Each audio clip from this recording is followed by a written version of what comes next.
What if the very tools your body uses to kill a virus are, like, actually keeping that virus alive? I mean, it sounds completely counterintuitive, right? Right. I mean, we naturally categorize our immune system as this fiercely loyal, highly coordinated defense force.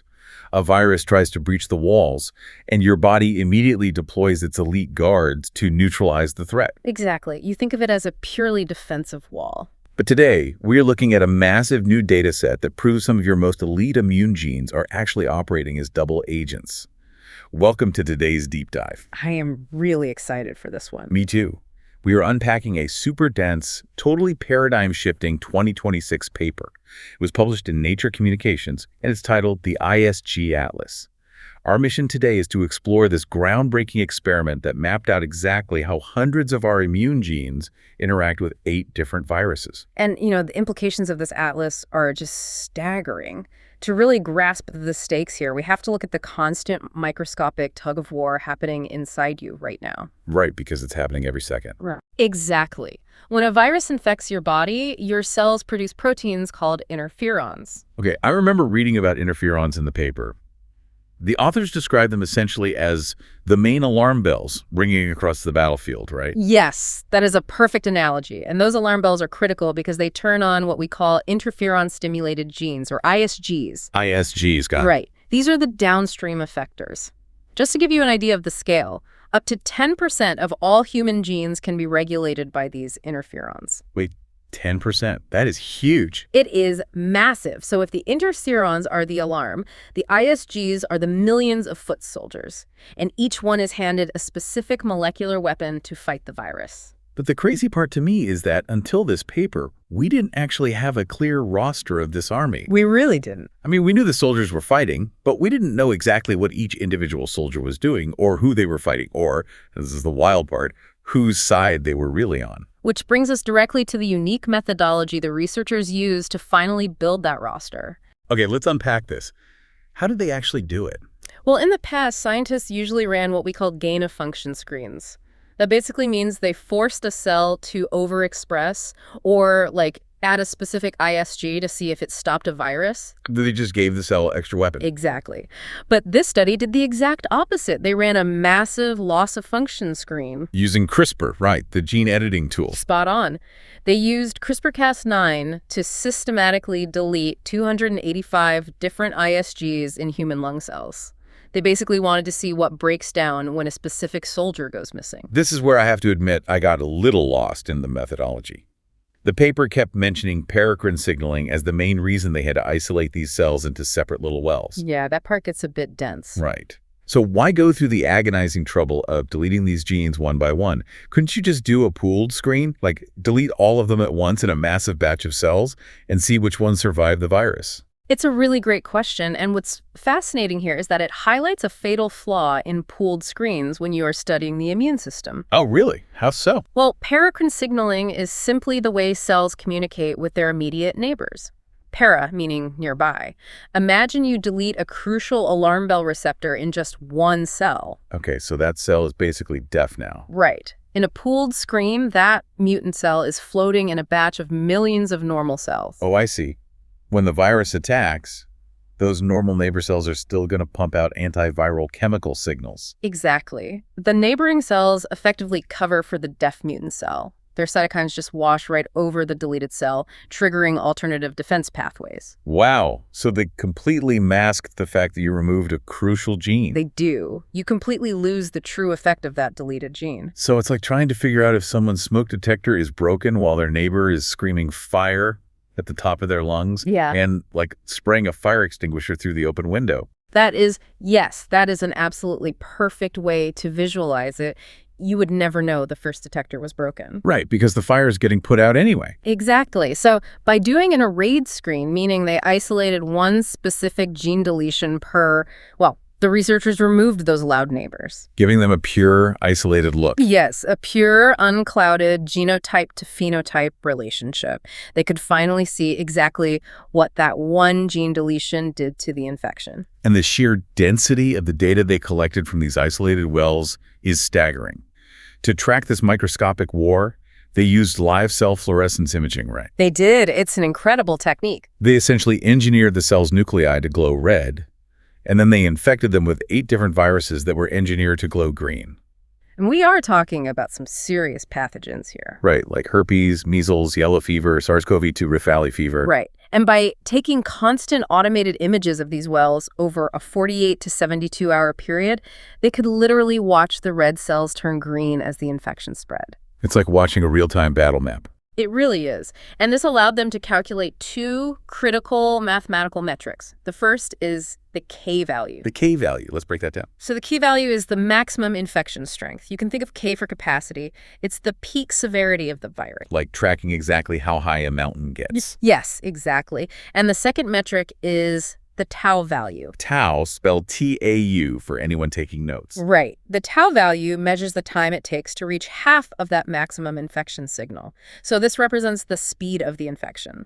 You can think of tau for time. Okay, so if the K value is how high the mountain gets, the tau value is how steep the climb up the mountain is. Precisely. And they generated over 730,000 individual images tracking these height and speed values. 730,000 images. Yeah, across all 285 gene deletions and 8 different viruses. The scale is just massive. Okay, let's do a quick recap for you listening just to make sure we're all on the same page before we get into the really wild results. That's a good idea. Bullet 1. We are using CRISPR to precisely delete 285 specific immune genes, one by one, in isolated wells so neighbors can't help. Right. Bullet 2. We infect those modified cells with 8 major viruses, like herpes and COVID-19. Exactly. And bullet 3. We watch them glow to mathematically measure how strong, that's the K value, and how fast, that's the tau value, the infection grows. Perfect summary. So the logical assumption here for anyone listening is that if you remove a key immune defense, the virus is going to completely take over. You would definitely think so. But that assumption is exactly what this massive data set challenged. Okay, walk us through the results. I know they generated a ton of data, but what did it actually reveal? Let's start with the expected results just to ground us. The researchers definitely found the broad-spectrum defenders, the pan-antiviral guardians. The good guys. I remember seeing names like STAT1 and IRF9 popping up as major heroes. Is STAT1 and IRF9? The authors described them as major signalers for the entire interferon response. If you delete them, does the whole system just crash? It does, spectacularly. STAT1 and IRF9 are absolutely critical for relaying that initial alarm signal straight to the nucleus of the cell. Like cutting the phone lines from the general to the troops. Exactly. Another major defender they found was EIF2AK2. That's a mouthful. It is, but its job is vital. It's a regulator that physically shuts down protein synthesis when a virus is detected. It basically stops the factory assembly line so the virus can't print more of itself. Wow. So if you delete STAT1 or EI2AK2, you drop the castle's main shields, and almost all of the 8 viruses replicate much stronger and much faster. Exactly. The K values shoot way up, and the tau values drop because it happens so fast. Okay, that makes total sense. But here's where it gets really interesting. The screen revealed that a shocking number of these genes turned on by your immune system to fight viruses are actually pan-proviral. This is the paradigm shift right here. Right, meaning when the researchers deleted these supposedly protective genes, the viruses couldn't grow. The viruses actually needed these immune genes to survive. Without them, the viruses just fizzled out. These are the double agents. Your immune system sounds the alarm, deploys its elite soldiers, and some of those soldiers actively help the enemy. It's wild to think about. It really is. So who are the culprits here? And how does a virus even manage to pull that off? Well, one of the standout double agents was a gene called RTCB. RTCB. What is its normal job? It's an RNA ligase. Basically, its day job is stitching pieces of RNA together. Think of it like a molecular needle and thread that maintains normal cellular health. Okay, so it gets summoned to the battlefield by the immune system when a virus attacks. Right, but the screen showed massive proviral effects for RTCB across 6 different viruses, including SARS-CoV-2 and measles. Wait, so the viruses are actively hijacking RTCB's RNA stitching abilities to build their own viral armies. That is the evolutionary brilliance of it. RNA viruses are tiny. They don't have the space to carry all their own tools. They travel light. Exactly. They have evolved over millions of years to specifically look for host tools, like RTCB, to replicate their genomes. They don't bring a sewing kit, they just steal ours. Oh man, that is so sneaky. It really is. And another wild example from the data was TRIM5. Triumph-5. I feel like I've heard of that one in relation to HIV. You probably have. It is famously known in immunology for building a physical cage around HIV to block its replication. It's a legendary defender. But in this data set, In this dataset, deleting TRIM5 severely hampered vaccinia virus and vesicular stomatitis virus. wait, really? So Triumph-5 restricts HIV, but vaccinia virus totally relies on it to grow. Exactly. It forces us to totally redefine what these genes actually are. We always just blindly thought they were exclusively antiviral effectors. Right, we just assumed they were always the good guys. But it tells us this constant evolutionary arms race has turned some of our best defenses into our deepest vulnerabilities. And reading the paper, it's not even just a clean binary of heroes and villains, right? Not at all. There is this incredibly complex gray area of what the paper calls dichotomy genes. Dichotomy genes? Yes, these are genes that literally play both sides depending on which specific virus is currently attacking. The specificity there was fascinating. Can you give an example? Sure, take the gene POI. It's normally involved in DNA repair. The data showed that if you delete POI, the measles and Rift Valley fever viruses replicate completely out of control. So against them, PLLA is a straight-up hero. Right. But if you expose that exact same POLI deleted cell to herpes, the herpes virus fails to grow. It absolutely requires POI to survive. Hero against measles, but a total traitor against herpes. Exactly. Another one was FM105A. It fights off 4 different viruses, but actively helps another. Okay, with that level of chaotic complexity, I mean, genes that fight one virus but help another, tracking all these shifting allegiances, speeds, and strengths for 285 genes across 730,000 images, how on earth do the researchers actually make sense of it all? It's a great question because human brains just aren't built to find patterns in 730,000 multidimensional data points. Right, we'd be staring at spreadsheets for decades. Exactly. And that's why the team utilized an unsupervised machine learning algorithm, specifically something called a self-organizing map, or SOM. I've heard of machine learning for things like predictive text or like facial recognition, but how does it work here in biology? Unsupervised means they didn't tell the AI what the genes were. Right, exactly that. They didn't label the genes as good or bad. They didn't tell the algorithm anything about their biology. So what did they feed it? They just fed the algorithm all the raw mathematical parameters, the speed, the maximum infection strength, the viral progression rates, all of it across all 8 viruses. Okay. The SMM algorithm takes that massive multidimensional scatterplot and iteratively groups genes that behave similarly into distinct clusters, which it calls neurons. Neurons, like a brain network. Right. It mapped all 285 genes into 20 distinct behavioral profiles. So it's basically looking for genes that leave the exact same mathematical hole in the cell's defenses when they are deleted. Yes, and that is a brilliant way to uncover hidden functional relationships that humans would completely miss. Do you have an example of a connection it found? I do. 2 genes called CHIRIM25 and ZC3HAV1, which is also known as ZAP, ended up alone together in the exact same neuron. Out of all 20 neurons, they got grouped together. Why is that significant? Because historically, ZAP was known to physically restrict viral RNA, grabs onto the virus, but GRM25 was thought to trigger a completely different immune pathway somewhere else in the cell. So biologists thought they worked totally separately. Right. But the algorithm grouped them together purely based on how the viruses reacted to their absence. And what's the reality? It turns out, recent structural biology actually confirms TRIM25 acts as a critical physical cofactor for ZAP. They literally work as a team. Oh, wow. So the machine learning found that physical connection without knowing anything about their actual biology. Exactly, just by observing the shape of the vulnerability they left behind. That is mind-blowing. Let's do another quick recap for the audience because we just covered a ton of ground. Let's do it. Okay, so bullet 1. Some genes are pan-antiviral, meaning they fight everything. Bullet 2. Some genes are pan-proviral, meaning they accidentally act as double agents and help viruses grow. The traitors. Bullet 3. Dichotomy genes play both sides depending on the virus hero to one, traitor to another. Exactly. Bullet 4. We can use machine learning, specifically self-organizing maps, to group these genes by their behavioral profiles and find hidden teams. Nailed it. Okay, so moving forward. Knowing this changes the game for drug discovery, right?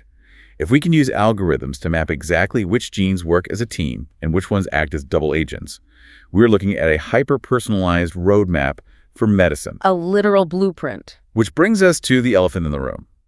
Because of how incredibly specific these groupings were, the researchers decided to shine a massive spotlight on one particular virus from the list. SARS-CoV-2. Right, the virus that causes COVID-19. Given its global impact, understanding the exact host dependencies of this specific virus is just paramount for designing new antiviral drugs. Right, because if we know SARS-CoV-2 absolutely relies on a double-agent gene, we can design a drug to temporarily block that specific gene. Exactly, cut off its supply line. So what did the ISG Atlas reveal about COVID-19? Well, first, it confirms some known heavy hitters. For example, deleting the gene LY6E caused SARS-CoV-2 replication to just spike. LY6E. Right, and this confirmed its role as a really powerful shield blocking viral entry at the surface of the cell. Like locking the front door. Exactly. But it also surfaced entirely new antiviral defenders that we hadn't focused on before. One is FBXO6, which is a protein involved in aggressively degrading other proteins. Basically a cellular shredder. Yes. Another is WARS1, which regulates cellular translation. But the absolute star of the show for me, the part of the paper I kept rereading, was a totally unexplored gene called BRCS8. BRCS8 is fascinating. When they deleted BRCS8, SARS-CoV-2 went absolutely crazy. The replication strength skyrocketed. It went completely off the charts. But the paper used some incredibly dense terminology to explain what BRCS8 is actually doing inside the cell. They used mass spectrometry, right? They did. Specifically, LC-MSMS, or liquid chromatography, tandem mass spectrometry. Okay, that sounds intense. What does that actually do? It essentially acts like a microscopic roll call. It separates and weighs molecules to identify every single protein that BRCS8 touches inside the cell. Wow, okay, so they mapped its entire social network. Exactly. And that roll call revealed something super counterintuitive.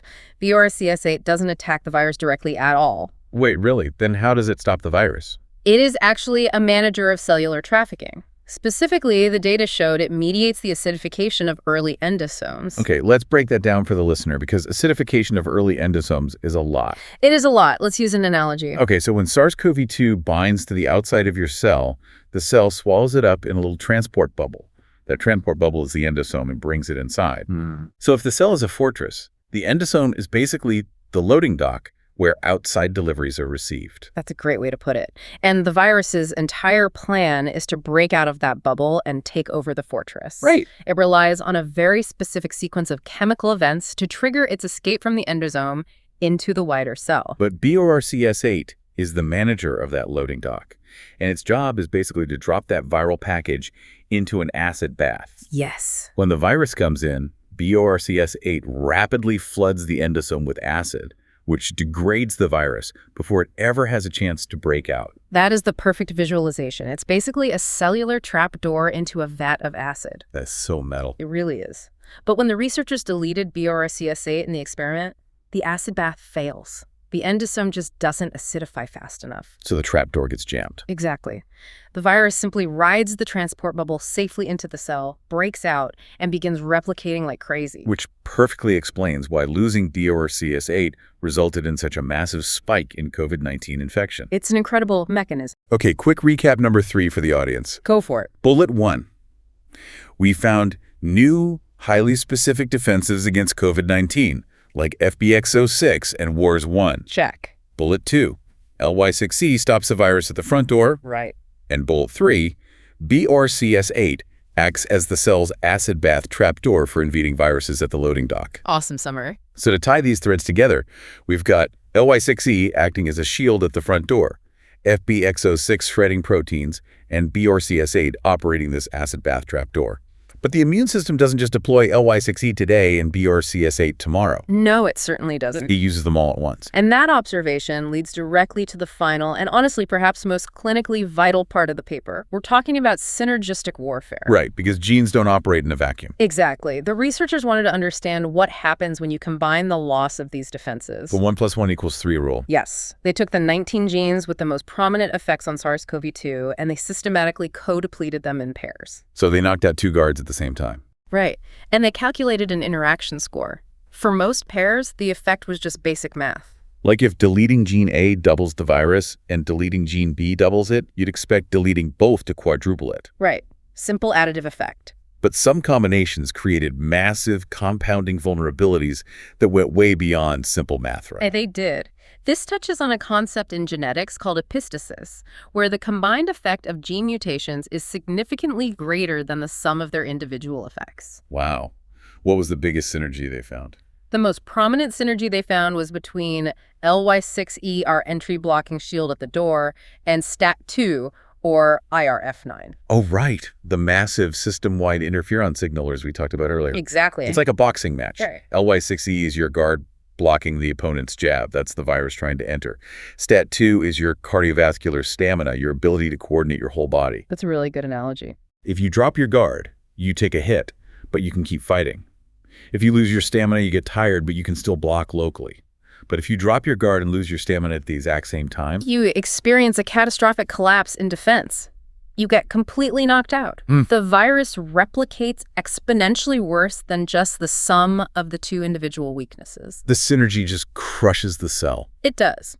Now, if we connect this to the bigger picture, why does this matter for medicine? Yeah, how do we use this? It gives us a literal blueprint for highly effective combination therapies. Because if we know that losing an entry blocker and an immune signaler causes catastrophic failure for the cell, then logically boosting an entry blocker and an immune signaler simultaneously should cause catastrophic failure for the virus. Exactly that. You mimic this naturally occurring synergy pharmacologically with drugs. Oh, that makes so much sense. The paper actually points out a brilliant real-world clinical example of this exact concept. What was the example? For a long time, treating hepatitis D was incredibly difficult. Single drugs just didn't provide long-term protection. The virus would always find a way around it. Right, viruses are notorious for mutating around single drugs. Exactly. But recently, clinical trials combined an entry inhibitor drug called Mercludex B with a systemic interferon therapy. So they literally combined the shield and the stamina. Yes, they did. And the results showed exceptional antiviral activity, vastly outperforming either drug on its own. Wow. By mapping out exactly which immune genes synergize naturally in our cells, this ISG Atlas takes the guesswork out of drug cocktails. It tells us exactly which cellular pathways we need to target simultaneously to crush a virus like SARS-CoV-2. It's an incredible roadmap for the future. Okay, let's do one final super quick recap of this section for you listening. Bullet 1. Genes don't work in a vacuum. Right. Bullet 2. Combining an entry-blocking mechanism with a system-wide alarm mechanism creates a synergy that absolutely crushes viral replication. The 1 + 1 = 3 rule? And bullet 3. This is a literal blueprint for designing future antiviral drug cocktails, like we saw with hepatitis D. Spot on. So as we wrap up this deep dive, what does this all mean? We started today by talking about the immune system as a simple fortress with loyal elite guards. We did, but I think the ISG Atlas proves it's not a simple fortress at all. No, it's really not. It is a hyper-complex, constantly shifting ecosystem. Exactly. Thousands of tiny genetic components are interacting, adapting, and sometimes even being actively manipulated by ancient microscopic enemies. It's incredible. This data set really proves that biological reality is just beautifully nuanced. It is. I mean, a gene that saves you from measles might be the exact tool that herpes uses to infect you. It's a map of our greatest biological strengths, but also our deeply embedded vulnerabilities. It really changes the whole paradigm of how we view health, illness, and how we will design the drugs of the future. Absolutely. I encourage everyone listening to think about their own body differently after this. When you mount an immune response, you aren't just raising a static wall. You are engaging in a chaotic, multidimensional chess match where the rules literally change depending on who you are playing against. Which leaves us with a pretty fascinating thought to ponder. Think about this for a second. If the very genes designed to protect you from a virus can actually be hijacked to help it spread, does a strong immune system really just mean having more weapons? That's a great question. Or does true immunity actually require a perfect, delicate balance, knowing exactly which weapons to use and which ones to hide? Wow. What stands out to you? Ask yourself that the next time you feel a cold coming on. Thanks for joining us on this deep dive into the ISG Atlas. Thanks for having me. We'll see you next time.